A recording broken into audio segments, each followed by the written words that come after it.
মানুষ ফেমাস হয়ে যাচ্ছে, ভাইরাল হয়ে যাচ্ছে, সেলিব্রিটি হয়ে যাচ্ছে। কি করতো?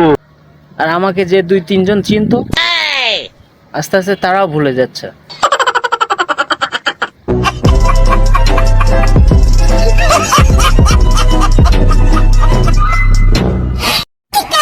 বিশ্বাস তো সেদিনই উঠে গেছে, যেদিন আম্মা বলেছিল কি করতো?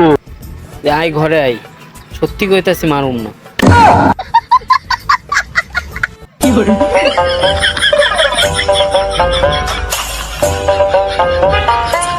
আমি যে কোনো সিদ্ধান্ত হুট করে নেই না, যেটা নেই সেটা ভেবে চিন্তেই নেই,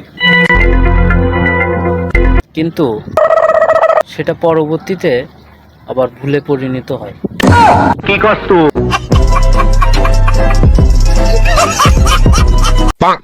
মানুষ ফেমাস হয়ে যাচ্ছে, ভাইরাল হয়ে যাচ্ছে, সেলিব্রিটি হয়ে যাচ্ছে। কি করতো? আর আমাকে যে 2-3 জন চিনতো, আস্তে আস্তে তারা ভুলে যাচ্ছে।